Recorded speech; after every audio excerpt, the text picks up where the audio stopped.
विश्व में सबसे ज्यादा युवा शक्ति के साथ विद्यमान है। पर यहाँ प्रश्न ये उठता है, जैसा कि यह इंगित भी है कि युवा, जीवन शैली एवं स्वास्थ्य, बीच में एक फुटबॉल है और वो उसको खेलकर स्वस्थ रखने की कोशिश कर रहे हैं। हमारे प्राचीन धर्मों में पहले ही कहा जा चुका है कि जिसने शरीर को साध लिया उसने सब कुछ साध लिया। तो हम कहाँ फेलियर हो रहे हैं? ऐसा निकाल देते। अगर हम ऐसा हो रहे हैं तो जरा ध्यान दें, if we are failing to encourage, अगर हम फेल हुए किस कार्य में? अपने फिजिकल डेवलपमेंट और प्रोग्रेस शक्ति को खो देंगे, साथ ही अपनी कैपेसिटी, अपने सोचने की क्षमता को तो हम बिल्कुल ही विस्मृत कर देंगे। जैसा कि हमारे प्राचीन ग्रंथों में मेंशन भी है कि स्वस्थ शरीर में स्वस्थ मस्तिष्क की बात एरिस्टोटल से लेकर हमारे पुराने वेदों में भी कहा गया। और आज हमारी ही थ्योरी, हमारे ही सिद्धांतों को जब पाश्चात्य दर्शन देता है तो बड़ा विस्मय होता है। मैं यहाँ पर आपको ध्यान दिलाना चाहूंगी कि जब सरस्वती वंदना हो रही थी तो पहला नियम है, हम सरस्वती वंदना में किस प्रकार बैठेंगे, यानी विद्या अर्जन के लिए स्थान विशेष भी रहता है, कैसी भूमिका होनी चाहिए। अगर हम उसे अपनी जीवन शैली में घरों में रहकर भी नहीं कर पाएंगे तो हम बच्चों को सिखाने में तत्पर कभी ना हो सकेंगे। तो युवा या बच्चा वही करता है जो वो हमें करते देखता है, और इसके लिए किसी और उदाहरण की आवश्यकता नहीं होती है। ये कहा जाता है कि 5 वर्ष तक का बच्चे का विकास जो होता है वो लगभग 95% टोटल अपनी लाइफ का विकास वो कर चुका होता है अपने मस्तिष्क का, जिसमें कि वो गतिविधियां केवल हमें देखकर, सुनकर और थोड़ा बहुत समाज का फर्क उस पर पड़ता है, अन्यथा पूरा फर्क परिवार पर है। तो हम क्या चाहते हैं, मैं आज इसमें यही दर्शाने की कोशिश करूंगी। और आप सबका सहयोग जैसा मुझे अब लगातार मिल रहा है, बहुत ही अच्छी तरह से आप सुनने की कोशिश कर रहे हैं, और ये एक नई विधा के रूप में हम लोग सबके सामने आ रहा है, जिसमें हम आमने सामने भले ही ना हो पर अपनी बात को तो कह सकते हैं। तो ऐसा क्या है? भारत बहुत खुश है। माननीय तेजस्वी प्रधानमंत्री जी जब अपने उद्बोधनों में बोलते हैं कि इंडिया का मतलब यूथ, क्योंकि हमारी टोटल पॉपुलेशन लगभग मैं करेंगे तो 2011 में लगभग 19.1% पॉपुलेशन हमारी 15 से 24 साल की थी, जो 2020 में 34.8% हो चुकी है। हम क्या बहुत वास्तव में धनी हैं? ये हमें देखना पड़ेगा। हमें ये देखना पड़ेगा कि 50% हमारी जनता आज 25 साल से नीचे की है।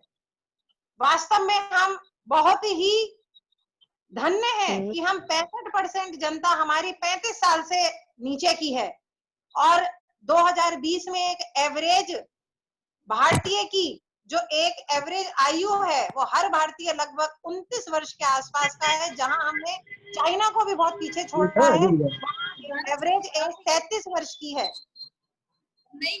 अब अगर ये सब बातें हैं तो ये क्यों?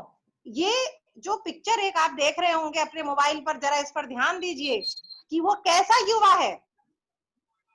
वो थका हुआ, वो अपने को अनुशासन में ना रखने वाला, वो ऐसे जीवन शैली को जी रहा है या जीने की कोशिश करता है जो उसके लिए हमारे ग्रंथों के हिसाब से कहीं ना कहीं निषेध थी। फिर ऐसा क्या हुआ? या हम जैसा कि देखते हैं कि किसी भी देश की जो जनता है वो उसकी ताकत होती है, और उसमें भी अगर युवा जनता है, ऐसा माना जाता है कि इसके अलग अलग जगह पर अलग अलग मानदंड आयु के दिए गए। कभी इसे 15, 14, कभी इसे 19 तक, कभी 29 तक, कभी 25 तक माना गया WHO के द्वारा भी। तो यहाँ मैं उसमें नहीं जा रही हूँ, यहाँ मैं एक एवरेज को लेकर चल रही हूँ। 15 से 29 साल का जो व्यक्ति है हमारे यहाँ सबसे ज्यादा है, और वो हमारी रियल ताकत बन के उभरेगा। लेकिन हमें ये भी देखना पड़ेगा कि 66% जो हमारी मृत्यु है और 30% जो मृत्यु है वो केवल हमारी आकस्मिक और कुछ ऐसी डिसीज के माध्यम से हो रही है जो कि हमारे केवल केवल व्यवहार और आदतों से जुड़ी है। क्या मैं ये आशा कर सकती हूँ कि जितने लोग यहाँ पर जुड़े होंगे, मैं नहीं देख पा रही हूँ कितने लोग जुड़े हैं, लेकिन मैं इतना जानना चाहती हूँ उनमें आज इस समय कैसे लोग, कितने लोग बैठी अवस्था में हैं। अगर वो बैठी अवस्था में है तो वो अवस्था कैसी है, क्या वो नियमानुसार है, क्या हम अपने पोस्चर को छोटी छोटी चीजों में ध्यान रखते हैं, ना बड़े ना छोटे। जब बड़े नहीं रखेंगे तो छोटे सीखेंगे क्या। आप मोबाइल पर भी बैठे हैं तो आपने विद्या का अर्जन अगर ऐसा होता है तो, क्योंकि किसी ना किसी रूप में हमें ज्ञान मिलता है, ऐसा हम मानते हैं। वो ज्ञान अगर गलत भी है तो भी हम उससे ये सीखते हैं ये हमें नहीं करना है, और अगर वो सही रूप में मिल रहा है तो हम कोशिश करते हैं कि हमें वो सीखना है। हम कैसा युवा देने की कोशिश कर रहे हैं, क्योंकि समाज ही, जब हम अच्छे का उदाहरण देते हैं तो परिवार सबसे आगे हो जाता है। यस, ये बच्चा हमारा था, ये बच्चा हमसे सीख के निकला, ये अरे इसका परिवार कितना धन्य है। और आज परिवार से ही हम अनहेल्दी और पुअर हैबिट्स, ऐसी बेकार आदतें जो हम जबरदस्ती अपने अंदर ढो रहे हैं, उनके शिकार होते जा रहे हैं। तो ये हम अच्छा ऐसा युवा लेकर, ऐसी युवा पीढ़ी के साथ हम उसका भी विकास रोकेंगे, और वो अपने जो उसके नियम हैं, जो उद्देश्य हैं, उनको भी पूरा करने में अक्षम रहेगा। और भारतवर्ष, क्योंकि ये ग्लोबली होता है, ये भी कहीं दूर छूट जाएगा। अगर हमने आज ये जागरण अपने बच्चों में नहीं लाया, किसके माध्यम से, केवल अपने माध्यम से। इसको कोई बाहर से सिखाने नहीं आएगा, इसे कोई टीचर नहीं सिखाएगा, इसे कोई प्रिंसिपल नहीं सिखाएगा, वो सेकेंडरी हो जाते हैं। मैं भी एक टीचर हूँ, आप भी एक टीचर हैं, लेकिन उससे पहले हम एक परिवार में हैं। परिवार, हम भले ही सिंगल हो, विवाहित हो, अविवाहित हो, हमको देखकर बहुत लोग जीते हैं। तो अगर जीते हैं तो हम अपनी फ्यूचर जनरेशन कैसी दे रहे हैं, जरा हम विचार करेंगे। क्या हम देखते हैं हम अपनी योग्यता अनुसार सारे काम कर पा रहे हैं? क्या हम देख रहे हैं कि हम स्वस्थ रखने की कोशिश, क्या हमने योग को मान लिया, फिजिकल एक्सरसाइज को मान लिया, और वो भी हम गलत तरीके से अगर कर रहे हैं तो आप सोचिए, एक जो बड़ा उदाहरण था, sound body in sound, sound mind in sound body, वो कहाँ पीछे छूट जाएगा। क्या हमने ये जानने की कोशिश करी कि कभी sound body in sound mind क्यों नहीं सुनने को मिला। स्वस्थ मस्तिष्क में स्वस्थ शरीर, या स्वस्थ शरीर में स्वस्थ मस्तिष्क, उस स्वस्थता को हम पूरी जीवन शैली से लेके चलते हैं। और ये जीवन शैली को जानने से पहले हम ये जानेंगे कि शारीरिक शिक्षा का क्या उद्देश्य था, बहुत छोटे रूप में। जहां यूनेस्को ने एक चार्टर निकाला था, वहां कहा था कि फिजिकल एजुकेशन एंड स्पोर्ट्स की गतिविधियां हर किसी व्यक्ति का, छोटे से छोटा, बड़े से बड़ा, किसी भी जाति धर्म का हो, किसी भी देश का हो, वो केवल अमेरिका का अधिपत्य नहीं है, वो ऑस्ट्रेलिया का अधिपत्य नहीं है, वो अफ्रीका के वंचित लोग नहीं होंगे। सबका अधिकार होगा कि वो अपने आप को पूरी तरह विकसित कर सके, अपनी पर्सनैलिटी को विकसित कर सके। तो क्या 1978 के उस चार्टर को आज भी हम देख पा रहे हैं? क्या वो अधिकार के रूप में हमें स्वास्थ्य मिला है? आज भी हम आशा करते हैं कि सरकार हमारे लिए हॉस्पिटल दे, सरकार हमारे लिए उपलब्ध कराए एक से एक सुपर स्पेशलिटी हॉस्पिटल। आज रायपुर में हॉस्पिटल एम्स का खुल रहा है, एक सुपर स्पेशलिटी रायबरेली में खुल रहा है, और लोग बड़े खुश हैं। मैं तो यहाँ बड़ी विचित्रता व्यक्त करती हूँ कि ऐसी स्वतंत्रता, ऐसी अभिव्यक्ति कि जहां हम हॉस्पिटल की डिमांड तो करते हैं, ग्राउंड की डिमांड कभी नहीं सोचते कि मेरे क्षेत्र में ग्राउंड बनाए जाएं, मेरे क्षेत्र में ऐसे पार्क हो जहां पर सब ऐसी व्यवस्था कर सके। और वो तो छोड़िए जनाब, घर सबसे बड़ी पाठशाला होता है। हम घर में क्या अपने आप को सीमित मान लेते हैं? हम तो शारीरिक शिक्षक हैं। क्या हमें केवल किताबों में पढ़ने के लिए ग्राउंड और सब मिले थे? क्या आज हम अपने आप को स्वस्थ नहीं रख रहे? हम 6x6 की जगह में भी अपने आप को स्वस्थ रख सकते हैं। 6x6 मैंने इसलिए बोला, डबल बेड का साइज, सिंगल बेड का साइज, केवल इतनी ही जगह चाहिए स्वस्थ रखने के लिए, अगर सीमित संसाधन है तब। तो हम अपने आप को लिमिटेड ना करें कि हमारे पास ये नहीं है, सरकार, ये कोई भी सरकार ये नहीं दे रही, वो नहीं दे रही। अरे अस्पताल की जरूरत कब पड़ेगी माननीयो? केवल एक में पड़ेगी जब आप बीमार होंगे, यानी आप बीमार होने की कामना करते हैं और इस कामना के साथ आप जीते हैं कि मैं बीमार पड़ जाऊं तो मेरे शहर में एक हॉस्पिटल हो। और देखो जी, एक हॉस्पिटल तक नहीं है। जब डॉक्टर हमें कहते हैं तब हम उन चीजों के ऊपर ध्यान देते हैं। आज भारतीय सरकार ने अपनी स्कीम में खेलो इंडिया को जोड़ने के बाद जो एक नया संचार उत्पन्न किया है, मैं आशा करूंगी कि ये बहुत आगे हमें ले जाएगा।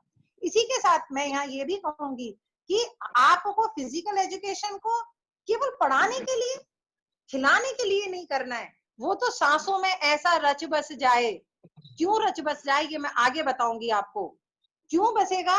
जब हम एक फिजिकल कल्चर देंगे, जब हम एक ऐसी संस्कृति देंगे जहां फिजिकल एजुकेशन को आप संकुचित रूप में ना देखें। वो आपका अधिकार नहीं है, वो हर बच्चे का अधिकार है। मैंने जैसे पहले ही कह दिया, ये एक ह्यूमन राइट है जो लिटरेसी दे सकता है, जिससे कि हम हेल्थ और वेलबींग को प्राप्त कर सकते हैं। यहाँ मैं सबसे इंपॉर्टेंट चीज आपके साथ कुछ शेयर करने जा रही हूँ, कृपया ध्यान बनाए रखें। लाइफ विदाउट गुड हेल्थ, हमारी लाइफ एक बोझ बन जाती है अगर हम स्वस्थ नहीं है। जरा घर की वो कामना करिए, मेरी बूढ़ी माँ हो या मेरी स्वस्थ भाभी भी हो, बहन भी हो, जब वो बीमार होती है तो घर की स्थिति क्या हो जाती है। जरा ध्यान करिए, हमारा शरीर ऐसा क्यों बना है? हमारे शरीर को ऐसी कोई गोली हम क्यों नहीं दे देते कि वो परमानेंटली स्वस्थ बना रहे? जैसे कि भूख से रिलेटेड गोलियां आ चुकी हैं, ऐसी दवाइयां, ऐसी मेडिसिन है, आपने वो गोली खा ली और आपको 4 दिन भूख नहीं लगेगी। आपने चॉकलेट खा ली, आपने गुड़ खा लिया, चॉकलेट खा ली, आपको 4 घंटे एनर्जी उसी से मिल जाएगी। पर ये ध्यान देना पड़ेगा, वो समस्त युवा सुनने वाले, मैं सबको युवा ही मानती हूँ जब तक हम विचारों से और कर्मों से हैं। The human body is design to work. हमारी बॉडी बनी ही इस प्रकार से कि हम काम कर सकें। और हम कैसा काम करते हैं? एक, अगर आपके यहाँ आज लॉकडाउन में आपका स्कूटर या साइकिल या गाड़ी भी खड़ी होगी ना, तो आप हर हफ्ते उसे झाड़ पोंछ कर सजा रहे हैं, तैयारी कर रहे हैं। पर शरीर की धूल तो हम केवल 4 आसन करते हैं, और वो भी हम सही करते हैं कि गलत करते हैं, ना ये कोई बताने वाला और ना हम पूछने वाले। तो उस स्थिति में आप अपने शरीर को वर्क बेस्ट कैसा दे सकेंगे? तीसरी चीज, आप कितना ही कुछ विद्वान हो, समझदार हो, ये करेगा कौन? आपकी विद्वता झलकेगी किससे? आप बहुत बड़े किसी खेल में हो, आप किसी म्यूजिक में हो, आप बहुत बड़े कुछ भी आप अधिकारी हो, आप करेंगे किसके माध्यम से? अरे भाई, आपका शरीर ही वो एकमात्र माध्यम है जिससे आप अपनी कोई भी ड्यूटीज या अधिकारों को पूरा कर सकते हैं। और उसको, ये हमारा परम कर्तव्य होना चाहिए कि हम उसे फिट रखें। क्यों? मेरी वेदना क्यों है? मेरी वेदना एक छोटी सी है, अनहेल्दी, यानी कि अस्वस्थ सिक पर्सन, बीमार लोग अनहेल्दी सिक सोसाइटी का निर्माण करेंगे। अब आप ये मत समझिए जो बिस्तर में पड़ा है वो सिक है। मेरे माननीयों, आप में से जितने लोग अगर उचित अवस्था में बैठे नहीं हैं, अपना आसन भी सही से ग्रहण नहीं है, तो आप भी सिकनेस की तरफ बढ़ रहे हैं।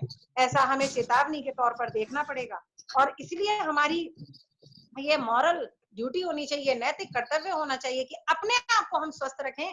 तभी हम अपने शरीर को, देश की बात तो दूर छोड़िए, अपने खुद के शरीर को ढो सकेंगे, और तब जाकर हम अपने परिवार को देख सकेंगे। और जब परिवार को देखेंगे तो समाज में चेतना अपने आप लाएंगे। तो यहाँ सबसे पहली बात आती है कि हेल्थ क्या है भाई? हेल्थ को हम क्या मान के चलते हैं? तो हेल्थ को अगर अभी हम इंटरेक्शन कर रहे होते तो सबसे पहले एक डेफिनेशन आप बोलते, अरे मैडम, हेल्थ तो वो है जिसमें कोई बीमारी ना हो। सावधान, यह बहुत पुरानी डेफिनेशन हो चुकी, और ये पहले भी अपूर्ण थी और आज भी अपूर्ण है। क्योंकि हमें कहा गया है, सर्वे भवन्तु सुखिना, सर्वे सन्तु निरामया, सर्वे भद्राणि पश्यन्तु, मां कश्चित् दुख भाग भवेत्। क्या अर्थ था? क्या केवल ये बोलने के लिए नियम रह गए? हमने इनको लागू करने की कितनी कोशिश करी। तो आप डेफिनेशन देखें, परिभाषा देखें स्वास्थ्य की, जिसमें हम आपकी वो गुण, स्वस्थता क्या हो गया? बीमारियों का घर नहीं। बीमार हो के भी कोई कोई इतना स्वस्थ हो जाता है। जैसे आज आप बीमार सा फील कर रहे हैं, अनमना सा फील कर रहे हैं, सर में दर्द है या बुखार, अगर अचानक आपको पता चलता है, अरे कहीं से बेटा या बेटी आने वाले हैं, आपके अंदर, महिलाओं के अंदर स्पेशली, वो जान आ जाती है, वो उसका मनपसंद भोजन बनाने लगते हैं। यानी कि केवल मन के सोचे सोच है, मन के हारे हार। आप ध्यान दीजिए, ये हमारा गुण होता है और इस गुण को हम अवगुण बना देते हैं। That quality of life which enables one to live most and serve best. मेरी नजर में स्वस्थ केवल वही है जो लिव मोस्ट कर सके, ज्यादा अच्छा जी सके और अपनी अच्छाई दे सके, यानी अपना काम को जितने सुंदर तरीके से। पढ़ाते सभी हैं, कौन अच्छे से पढ़ा रहा है, कौन उत्साह से पढ़ा रहा है, कौन मन से पढ़ा रहा है, कौन चेंज लाने की कोशिश कर रहा है, ये हमें देखना पड़ेगा। अब बात आती है जीवन शैली क्या है। जीवन शैली पर तो बहुत सारी चीजें मुझे तुरंत सुनने को मिलती हैं। कहते हैं भाई जो हम डेली काम करते हैं, life style includes our daily activities only, हम जो भी कर रहे हैं। अब अगर लाइफ स्टाइल के आप डायमेंशन की बात कर रहे हैं तो 6-7 डायमेंशन होते हैं, लेकिन मैं यहाँ डायमेंशन पर नहीं जा रही हूँ। मैं यहाँ पर केवल ये बताना चाह रही हूँ कि आपकी डेली की गतिविधियां ही आपकी जीवन शैली है। अब आपकी ये जीवन शैली है तो प्रॉब्लम कहाँ है? मैं तो जी रहा हूँ, मेरा लेट के सुनने का मन है, मैं लेट के सुनूंगा, मेरा बैठ के करने का मन है बैठूंगा, मेरा ये पहनने का मन है मैं ये पहनूंगा, मेरा ये खाने का मन है। और उसके ऊपर देखिए, आपका 11 साल का बच्चा मैं ले लेती हूँ, उसका उठने का मन 7 बजे का, आपको परेशानी क्या है? ये उसकी जीवन शैली हो सकती है माननीय। आपको कहाँ परेशानी है? आपका बच्चा लेट सो के उठ रहा है या लेट सो रहा है, क्यों आपको परेशानी हो रही है? इट्स हिज और हर लाइफ स्टाइल। फिर परेशानी क्यों है?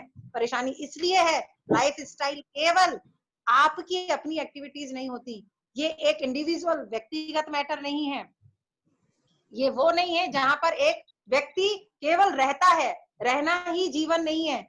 कैसे रहता है, किसके लिए रहता है, किसके साथ रहता है और क्यों रहता है। तो जरा आप गौर फरमाएं, a way of living of individuals. किसी भी व्यक्ति का रहने का वो तरीका, किसी भी फैमिली का रहने का वो तरीका और किसी भी समाज का रहने का वो तरीका। रहने का मतलब केवल उठना बैठना खाना पीना नहीं, हमारे विचार, हमारा प्रभाव जो हम अपने बच्चों को देते हैं, बूढ़ों को देते हैं, वयस्कों को देते हैं, which they manifest in coping with their environment on day to day basis। अब लॉकडाउन में बहुतों ने सोचा लो स्वस्थ रहने की एक परंपरा निभाते हैं, बहुतों ने सोचा बहुत एक्सरसाइज करी थी मैं सो जाता हूँ, मन पसंद खाना खाने का टाइम आ गया है। तो क्या हमने इसको लाइफ स्टाइल मान लिया? हमारा एक एक कर्तव्य, एक एक काम जो हमारे परिवार पे असर डाले, हम पे असर डाले, फिर परिवार पे असर डाले, हमारे समाज पे असर डाले, वही जीवन शैली होती है। इसीलिए ये टोका टाकी जो युवा बच्चों को खराब लगती है कई बार, क्योंकि उनको हमने ये बताया ही नहीं। हमने तो उनको ये सिखाया, it's your life, it is not your life, it is we life. ये हम सबकी जिंदगी है। क्योंकि अगर ऐसा ना होता तो किसी बूढ़े के पास, किसी अपने व्यस्क के पास बैठने में, जब वो बच्चा या आप ऑफिस से आते हैं, आप बस जरा सा पूछते हैं माँ कैसी हो, और माँ बोल देती है बेटा थोड़ा सा बीमार थी, थोड़ा सर दर्द था, तो आप 5 मिनट के लिए बैठे। अगर माँ ये बोल देती माँ कैसी हो, आप वो कह देती मैं बिल्कुल ठीक रही, बढ़िया रही पूरा दिन, आप बैठने की भी जहमत नहीं उठाते। तो कई बार हम बीमारी को एक आड़ बना लेते हैं, अस्वस्थ रहने की कोशिश करने लगते हैं। तो उससे हमें बचना होगा। और यहाँ सावधान करने की बात क्या है कि लगभग आधी जो मृत्यु की दर है वो केवल, बल्कि आधी से भी ज्यादा है, केवल हमारे अनहेल्दी व्यवहार और आदतों की वजह से है। आज वही आदतें आप मधुमेह का रूप देख लेते हैं, आज उन्हीं आदतों में आप जॉइंट्स का पेन देख लेते हैं, आप उन्हीं आदतों में गलत तरीके से करे गए खान पान और एक्सरसाइज भी। फिर आप कहोगे इससे तो एक्सरसाइज ना करें। अरे एक्सरसाइज कम करेंगे पर अच्छी करेंगे।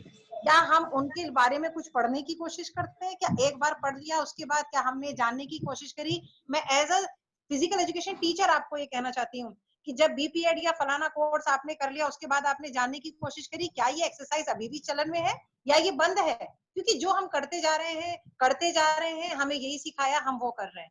जरा हमने अपना मानसिक रूप कहीं खो देते हैं। तो this is the big challenge to us. हमारे लिए बहुत बड़ा चैलेंज है कि हमारा लाइफ स्टाइल, हमारी जीवन शैली कैसे हो। हमारे युवा, वो जो 55%, 65% की युवा शक्ति को हम गा रहे हैं, उसकी जरा जीवन शैली तो देखिए।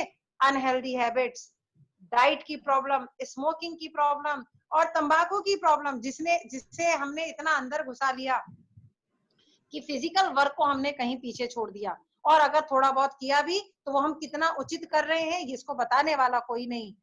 तो क्या हम ये देखते हैं हम एक नई तरह की बीमारी से ग्रसित हो जा रहे हैं, और आपको बड़ा जानने के ताज्जुब होगा, इस नई बीमारी का नाम कैंसर, टीबी, डायबिटिक नहीं है, इसका नाम है हाइपोकाइनेटिक डिसीज। और बीमारी जब इतना नाम सुंदर है तो बड़ी अच्छा ये तो होनी ही चाहिए, क्योंकि हमें तो हर सुंदर चीज को अपनाने की आदत है। हमें तो वो हर खान पान, बाहरी खान पान को अपनाने की आदत है जो अस्वस्थ है।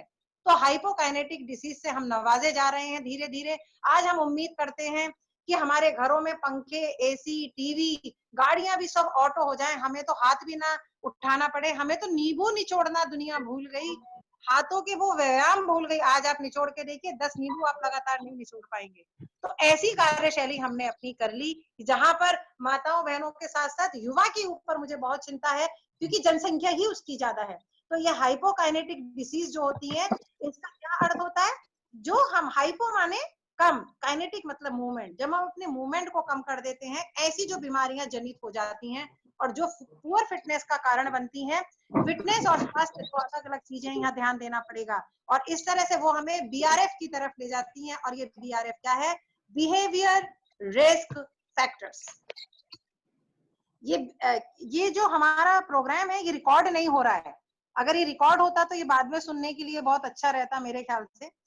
इट लीड्स बीआरएफ, तो ये बीआरएफ की तरफ हमें लेके जाती हैं। और we have met the enemy, और हमें एक शत्रु मिलता है। ये शत्रु कोई पाकिस्तान, चाइना या कोई और दल या विपक्ष नहीं होता, ये हम खुद होते हैं। क्योंकि हम खुद ही अपने आप को अस्वस्थ रख के अपनी उस युवा शक्ति को कमजोर बनाते हैं। तो हमें कुछ ऐसे हेल्थ प्रमोटिंग बिहेवियर्स करने पड़ेंगे, जैसे सबसे पहले अपने बिहेवियर रिस्क फैक्टर्स को घटाना पड़ेगा अपनी जीवन शैली से। दूसरा, हमें रेगुलर एक्सरसाइजेस, एक्टिविटी की तरफ देखना पड़ेगा, वो भी करेक्ट। और तीसरा, मेंटेनिंग बैलेंस डाइट। अब कितने घरों में, अगर मैं यहाँ चर्चा करूं, भगवान की दुआ से सारा पूरा भारतवर्ष इस वार्ता से जुड़ा है, और उस वार्ता में अगर मैं ये बात करूं कि मेंटेनिंग बैलेंस डाइट, और अगर मैं ये पूछूं पूर्वांचल वालों से कि कितने घरों में 10 दिन से अरहर की दाल नहीं बनी, 10 दिन अगर ज्यादा लगे, 5 दिन से अरहर की दाल नहीं बनी, और अगर उससे भी ज्यादा लगे तो 3 दिन से कितने घर में अरहर की दाल नहीं बनी, तो 60% हाथ सीधे खड़े हो जाएंगे कि यहाँ कुछ घर तो ऐसे हैं जो सुबह और शाम अरहर की दाल और तुअर की दाल ही बनेगी, क्योंकि हमारे बच्चे जी खाते नहीं। वो किसने सिखाया? हमें जागृत होना पड़ेगा। बैलेंस डाइट का मतलब हमें उन होल ग्राम केवल पढ़ने के लिए अंकुरित नहीं होता, और जब बच्चा अंकुरित नहीं खाना चाहता तो आप उसके साथ जबरदस्ती करते हैं। आपने तो 40 की उम्र के बाद शुरू किया था, उसने आपको उसी रूप में देखा था। क्या आप जान सकते हैं, मैं बहुत दुख के साथ भी ये कहूंगी, और हो सकता है कहीं आपको भी वेदना पहुंचे तो उसके लिए क्षमा भी चाहूंगी, कि बैलेंस डाइट का मतलब क्या केवल वही है जो हमें पसंद होता है? हम उसे विभिन्न रूपों में, अंकुरित दाल को आपने अंकुरित कर लिया, गेहूं को, मेथी को, चने को, मूंग को, जिस जो भी आपको खाना है, और उस बच्चा ऐसे नहीं खा रहा है, आप अंकुरण के बाद अगर उसे पीस देंगे तो उसकी 4 गुना शक्ति बढ़ जाती है अंकुरण के बाद किसी भी दाल की। और पीस के आप उसको डोसे के रूप में, आप चीले के रूप में बच्चे को दे सकते थे। पर इतना कष्ट कैसे करें? बच्चे को जबरदस्ती वो खिलाने की कोशिश करेंगे जो नहीं पसंद करेगा, और जो अच्छा होना चाहिए वो हम नहीं खाते, तो बच्चा उसे कैसे फॉलो कर लेगा? तो ये चीजें ध्यान देनी पड़ेंगी। इसके अलावा आप देखेंगे मैनेजिंग स्ट्रेस, हमें अपने स्ट्रेस को कैसे कंट्रोल करें। आप कहेंगे लॉकडाउन का टाइम है, आपके घर में बच्चे नहीं है क्या छोटे जो आपको स्ट्रेस नहीं होता? बिल्कुल होता है, रोज होता है। लेकिन कहीं ना कहीं अपनी शैली से, जीवन शैली से हमें वो कंट्रोल करना आना चाहिए। और स्पेशली लॉकडाउन के पीरियड में तो ये स्थितियां बहुत बड़ी, क्योंकि बच्चे पूरे पूरे समय घर पर थे। और हमें 5वां नंबर, आखिरी नंबर, मेडिकल केयर को देना चाहिए। ट्रीटमेंट को तो देने की आवश्यकता कम से कम पड़ेगी, केयर केयर होनी चाहिए। अब देखिए डॉक्टर्स के साथ भी क्या है, वो चेकअप कर रहे हैं, और चेकअप के माध्यम से आपको बता रहे हैं क्या बीमारी है। आपसे वार्ता करके बीमारी का पता ज्यादा नहीं चलेगा, आपको तुरंत पैथोलॉजी के लिए बोल दिया जाएगा, आपको तुरंत, यानी कि दूसरे को। अब वो रिपोर्ट कैसी है, वो रिपोर्ट कितनी जेन्युइन है, ये हमें देखना पड़ता है। तो यहाँ पर फिजिकल एक्टिविटी को मैंने मेन तौर पे लिया है। क्यों फिजिकल एक्टिविटी, और बहुत छोटे में बताने की कोशिश करिए, नहीं तो आप जानते हैं अगर फिजिकल एक्टिविटी और एक्सरसाइज शुरू हो जाए तो पूरे दिन कम है इसके बारे में बोलने, करने और करके दिखाने के लिए। तो लाइफ तभी तक है जब तक मूवमेंट है, और मूवमेंट किससे पता चलता है? एक्टिविटी से। अगर आप एक्टिव है, मूवमेंट अच्छे हैं, मूवमेंट अच्छे हैं, लाइफ अच्छी चलेगी। दूसरी चीज, the human body is made for physical activity and movement. अब देखिए दूसरी चीज देखिए, लाइफ तो मिल गई, पर शरीर, गाड़ी को तो नई गाड़ी आ जाए तो साहब दिन में 2-2 बार चमकाने की कोशिश करेंगे, पर जब ये पुरानी गाड़ी होती जा रही है, मेरे ख्याल से गैराज में खड़ी गाड़ी को भी हम चमका लेंगे, पर शरीर रूपी इस गाड़ी को तो केवल उतना ही चलाएंगे जितने से काम चल जाए। पंखा भी बच्चा बंद कर दे, पानी का गिलास भी कोई हमें दे दे, तो क्या मैं ये आपसे आह्वान कर सकती हूँ, पर्यावरण दिवस भी आ रहा है, कि आज से और अभी से ये उम्मीद करेंगे कि पानी का गिलास तो कम से कम हम खुद लेकर पिए, और जब भी पिए एक गिलास किसी ना किसी को अपने साथ जरूर पिलाएं, तो शायद आप अपने बच्चों के अंदर वो दे सकेंगे जो आप उनको देना लेना चाहते हैं जो उनसे। तो फिजिकल मूवमेंट से कहीं ना कहीं ये जुड़ा हुआ है। तीसरा, physical inactivity as a national health risk. सारे लोग कह रहे हैं अर्थव्यवस्था डूब जा रही है, फलाने की ये हो गई है, हमारे पास ये नहीं है। अरे जो है उस पूंजी को तो संभालो। इनएक्टिव होने से हम अपने देश के लिए, अपने समाज के लिए इतने बड़े डेंजर जोन में लेके जा रहे हैं। देखिए इसको मैं ऐसे समझाती हूँ, भगवान ना करे, बिहेवियर की एक प्रॉब्लम लेती हूँ। बच्चे हाई स्पीड में गाड़ी चलाते हैं, आप लॉकडाउन का परिप्रेक्ष्य को ध्यान में ना रखें कृपया, और हेलमेट पहनने को आप कह देते हैं। भगवान ना करे कोई दुर्घटना होती है, बच्चा सब ठीक ठाक है, हॉस्पिटल में पहुंच गया, हॉस्पिटल में जो उसकी सेवा शुश्रूषा की जाएगी उस पर खर्चा, देखिए आप इकोनॉमिक सोशल सबको लीजिएगा, फिजिकल देखिएगा, वो जो कर रहे हैं उनकी अपनी स्थिति क्या हो जाती है। और उससे भी बड़ा, जब रिश्तेदारों को पता चलता है, रिश्तेदार आ जाएं तो दिक्कत, ना आए तो दिक्कत। अब जरा एक छोटी सी घटना से हमने कितनी चीजों को डेंजर जोन में ला दिया। तो इसको मैं छोटे में समझाने की कोशिश कर रही हूँ। यहाँ फिजिकल इनएक्टिविटी, आपको अगर इनएक्टिव रहना है, जैसे अभी भी कुछ लोग कमर टिकाकर बैठे हैं, कुछ लोग साइड से बैठे हैं, तो वो लोग जरा ध्यान दें, एंजॉय करें इस टॉपिक को। ये कोई आप, मैं कोई बाहर से नहीं हूँ, सब आप ही के बीच में से हूँ। तो जरा देखें, अगर आपको इनएक्टिव रहना पसंद है तो आपकी कुछ चीजें डिक्रीज हो जाएंगी। क्या हो जाएंगी? Bone mineral. और फिर आप लेडीज को तो स्पेशली देखते हैं, अरे नए बच्चों में आप देखिए जॉइंट पेन बच्चे बताने लगे, बोन मिनरल डाउन हो जाएगा, कुछ चीजें रिड्यूस हो जाएंगी। जैसे क्या? स्ट्रेंथ। आपके धीरे धीरे जितना आप कम बॉडी को यूज रखेंगे उतनी आपकी ताकत खत्म, क्योंकि ताकत आपने पढ़ा होगा ऐसी चीज है बढ़ाने से बढ़ती है, फ्लेक्सिबिलिटी बढ़ाने से बढ़ती है। कुछ चीजें डिस्टर्ब हो जाएंगी। क्या डिस्टर्ब हो जाएंगी? आपका body composition, body mass, muscle mass से फैट मास में आप कन्वर्ट होते चले जाएंगे। अच्छा, कुछ चीजें आप बिल्कुल खो देंगे। जैसे क्या? फिजिकल कंडीशन, आपकी स्ट्रेंथ ही नहीं, आपके सोचने की स्ट्रेंथ ही नहीं, फिजिकल कंडीशन, आपकी एंड्योरेंस, आपकी फ्लेक्सिबिलिटी, आपकी कोऑर्डिनेटिव एबिलिटीज, इवन आपका कोप अप होने की क्षमता तक। तो अब आप कहेंगे आपने सब चीजें तो मैडम घटा दी, डिक्रीज कर दिया, रिड्यूस कर दिया, डिस्टर्ब कर दिया, लॉस कर दिया, पर कुछ चीजें डेवलप हो जाएंगी। तो खुश होइए, इनएक्टिव रहने वाले लोगों, क्या डेवलप हो जाएगा? Anxiety, boredom, stress. आप चाहते हैं आप चिंता बढ़ाएं, बढ़ाइए, बोर्डम बढ़ाइए, स्ट्रेस बढ़ाइए। आप चाहते हैं कि कुछ चीजें मिनिमाइज हो जाती, अब अगर चिंता बढ़ गई, बोर्डम बढ़ गया, स्ट्रेस, तो कुछ चीजें कम हो जाएंगी। क्या? Ability to cope up. यानी कि मैं ये कहना चाह रही हूँ यहाँ संक्षेप रूप में कि एक्सिलरेट हो जाएगी आपकी इन सारी चीजें करने से। क्या एक्सिलरेट हो जाएगा? क्या चीज बढ़ जाएगी? द प्रोसेस ऑफ एजिंग, बूढ़ा होने की। आप कई बार बहुत टाइम में जब किसी से मिलते हैं, गांव से स्पेशली मैं कहूंगी, आपके साथ ही रहे होंगे, आप देखिए, मतलब आप कहते हैं अरे भैया बड़े जल्दी बाल पक गए, ये हो गया, बहुत सारी चीजें, हमारे और भी फैक्टर हैं, मैं बिल्कुल मानती हूँ इस बात को, लेकिन ये सारी चीजें प्रोसेस ऑफ एजिंग की तरफ ले जाती हैं। तो वो युवा ऑटोमेटिकली एजिंग की तरफ जा रहा है। वो 65% जो जनता है ना, जो युवा दिख रही है, वो देखिए ये चीजें होने से एजिंग की तरफ बढ़ेगी। यानी कि जो एक 65 के बाद जो बाकी बच रही है, वो तो ऑलरेडी या तो बच्चे हैं 5 से 10% या बाकी बूढ़े हैं, उसकी तरफ जुड़ जाएगी। तो कृपया ध्यान देंगे।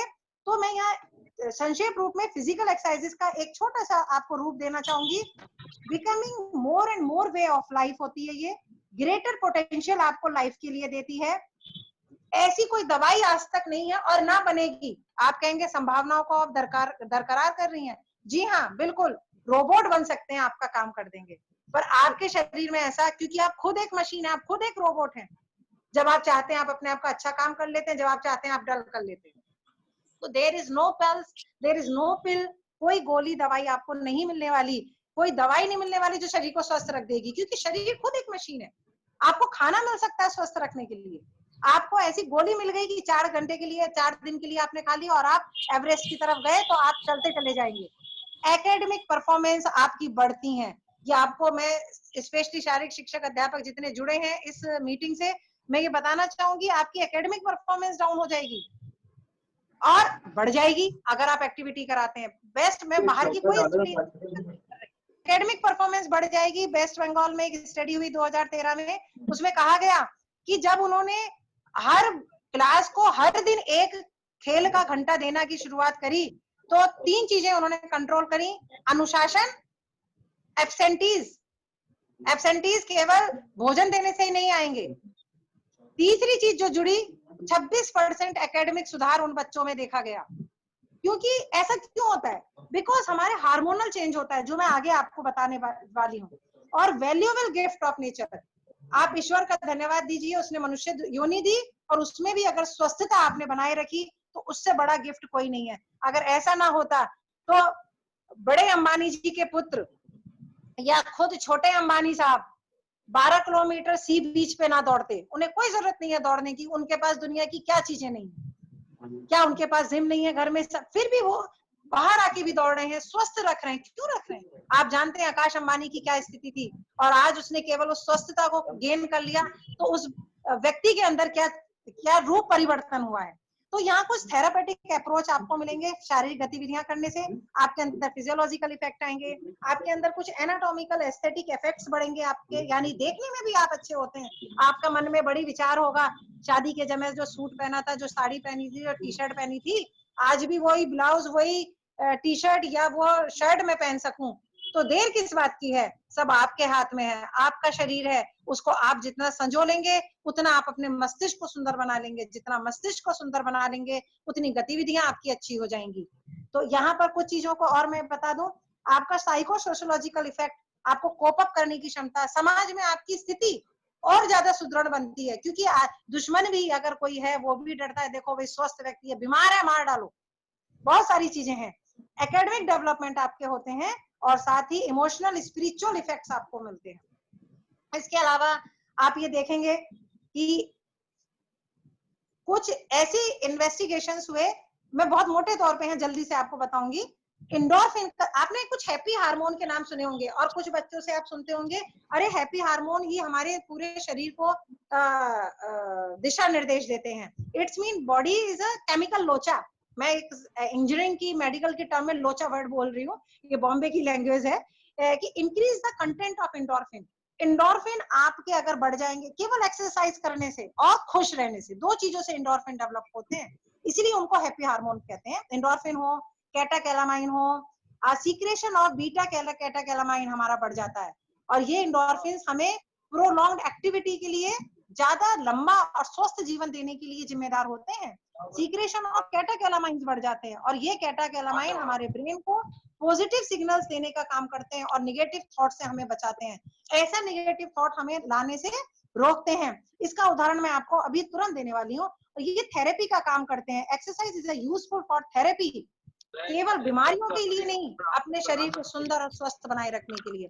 तो आप खुद खिलाड़ी रहे हैं, छोटे स्तर के रहे हो या बड़े स्तर के, तो आपने देखा होगा, मैं यहाँ कहना चाहती हूँ, आप छोटे या बड़े किसी भी स्तर पे आपने गतिविधियां करी होंगी, अगर नहीं भी करी है तो करके जरूर देखिएगा। स्पेशली महिलाएं जो सुबह घूमने जाती हैं, जो पुरुष भी जा रहे हैं, कोई भी जाए, आपसे जब कोच बोलता था कि आज आपको ट्रैक के 4 चक्कर लगाने हैं, तो आपको क्या होता था? अरे बाप रे 4 चक्कर, सर गुरुजी कैसे लगे।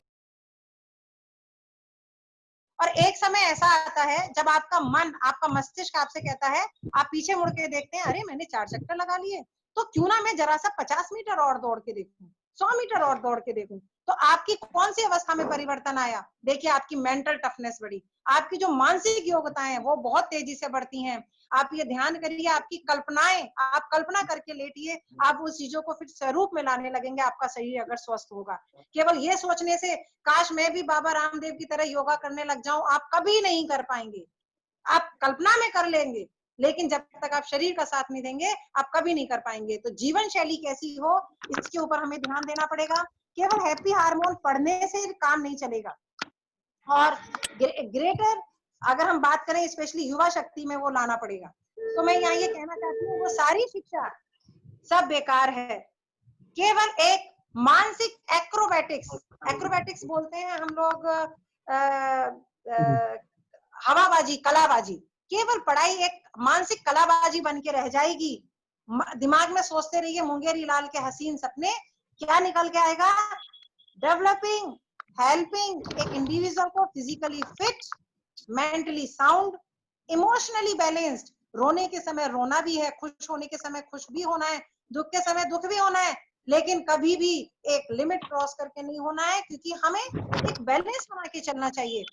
सोशली वेल एडजस्टेड, समाज में एक खिलाड़ी जितना वेल एडजस्टेड हो सकता है या स्वस्थ व्यक्ति जितना हो सकता है उतना कोई नहीं हो सकता। तो शिक्षा कैसी हो जो किसी व्यक्ति के अंदर ये 4 चीजें कर दे। क्या क्या? फिजिकली फिट रखे, मेंटली साउंड रखे, इमोशनली बैलेंस रखे और सोशली वेल एडजस्टेड रखे। ऐसा व्यक्ति ही अपने घर, अपना परिवार, अपना समाज और फिर भारतवर्ष की बात करेंगे तब आप उसकी जीडीपी सुधार सकेंगे। आप उसकी जीडीपी की चिंता करते हैं? आपने कभी ये जानने की कोशिश करी मेरी किन क्रियाकलापों से हमारे देश की जीडीपी इतनी डाउन हो जाती है? क्या हमने ये जानने की कोशिश करी? केवल हम बोलने के लिए होते हैं? नहीं, ये हमें सोचना होगा। तो ऐसी एजुकेशन पॉलिसी हो। और मैं यहाँ ये कहना चाहूंगी, this is not an and, this is a starting. आज भी जागेंगे, आज ही से शुरू करेंगे, थोड़ा करेंगे पर अच्छा करेंगे, इसको लेंगे।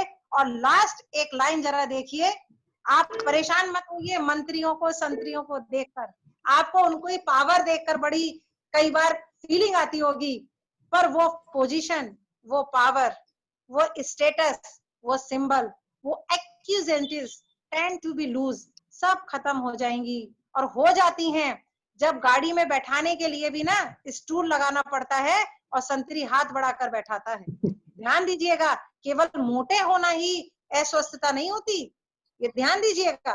मैं बहुत स्पष्ट शब्दों में कह रही हूँ, बहुत लोग मोटापे को अस्वस्थता मानते हैं, जबकि केवल ऐसा नहीं है। जहां आप अपने शरीर का बेस्ट दे सकें वह स्वस्थता है, वह गुण है। If we are not blessed with energetic health, तो अगर आपकी हेल्थ अच्छी नहीं है, स्वस्थता अच्छी नहीं है, और उसके लिए लाइफ स्टाइल आपने सही नहीं कर रखी है, छोटी छोटी एक्टिविटीज आपने सही नहीं कर रखी हैं, आपने अरहर की दाल को छोड़ के और दालों का मुख नहीं देखा है, आपने पानी का गिलास भी बच्चों से मांग के पीना नहीं छोड़ा है, तो आप समझिए आप अपनी पोजीशन, पावर, स्टेटस सब कुछ बहुत जल्दी खो देंगे। मैं इसी सबके साथ आप सबका विनम्र क्या बोलूं, इतना काइंडली आपने मेरी बातों को सुना और जहां बुरा लगा उनको बुरा लगने की स्थान भी दिया, जिससे कि जब हमें बुरा लगेगा तभी हम उसमें सुधार पाएंगे। मैं आयोजकों को बहुत बहुत धन्यवाद देती हूँ कि उन्होंने मुझे अपनी मन की बातें कुछ कहने का मौका दिया। मैं आपके प्रति विद्या भारती खेल परिषद की तरफ से आभार प्रकट करता हूँ कि आपने अपना एक कीमती समय हमारे एक आग्रह पर ही दिया है। हमने 3-4 दिन पहले इस बारे में विचार किया था और कोशिश की है, हालांकि हमारी लिमिटेशन 100 लोगों तक की ही रही है, इसलिए हम ज्यादा लोगों को जोड़ नहीं पाए हैं, पर आज इस पर विचार करते हैं कि इस पर और हम अधिक क्या कर सकते हैं। मैं खेल परिषद की तरफ से आपका बहुत बहुत धन्यवाद आपको प्रेषित करता हूँ। साथ ही जितने भी शारीरिक विभाग के यहाँ आचार्य बंधु भगिनी जुड़े हैं उन सबके प्रति भी मैं विद्या भारती खेल परिषद की तरफ से आभार प्रकट करता हूँ। आप सभी का बहुत बहुत धन्यवाद।